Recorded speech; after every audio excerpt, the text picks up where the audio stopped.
അപ്പൊ ഇതാണ് ഇപ്പത്തെ മെയിൻ പ്രശ്നം. സംഭവം കണ്ടില്ലേ?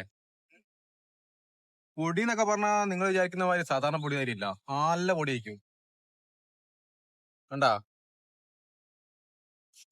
ഇതൊക്കെ ഫുൾ നമ്മുടെ ബോഡിയിലാവും. അങ്ങനത്തെ ഓരോ പ്രശ്നം ചൊറയും മലയൊക്കെയാണ്. പക്ഷെ ഓരോ രാജ്യത്ത് പോകുമ്പോഴും ഇങ്ങനത്തെ ഓരോ ചൊറയും മലയൊക്കെ ഉണ്ടാവും. അപ്പൊ നമ്മൾ അഡ്ജസ്റ്റ് ചെയ്ത് ജീവിച്ചാലേ പറ്റൂ. ഇതൊന്നും നമ്മൾ എക്സ്പെക്ട് ചെയ്യുന്നില്ല കേട്ടോ. ഇത് പെട്ടെന്ന് ഉണ്ടാകും അതൊക്കെ. ഞാൻ തമാശ പറഞ്ഞല്ലേ, ഞാൻ കാര്യം പറഞ്ഞു. അപ്പൊ ദാ നമുക്കൊരു ഉദാഹരണം കാണിച്ചു തരാം. ഇതുണ്ടോ? ഇത്രയും പൊടി ഉണ്ടാവും. ഇത് ഇവിടുത്തെ മെയിൻ പ്രശ്നമാണ്. എന്ന് വെച്ചാല് ഓരോ സമയമാകുമ്പോ അങ്ങനെ വരും പൊടി. ആ കാണുന്നതാണ് കര.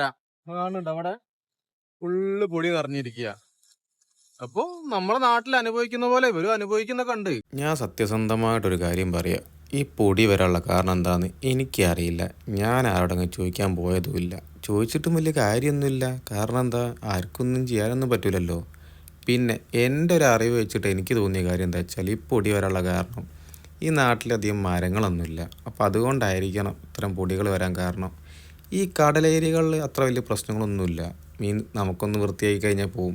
പക്ഷെ ഇത് ഏറ്റവും കൂടുതൽ ഫേസ് ചെയ്യുന്നത് ഈ പറഞ്ഞ സിറ്റി ഏരിയകൾ, ഈ വീടുകൾ, അങ്ങനത്തെ ഫ്ലാറ്റുകൾ ഇവർക്കാണ്.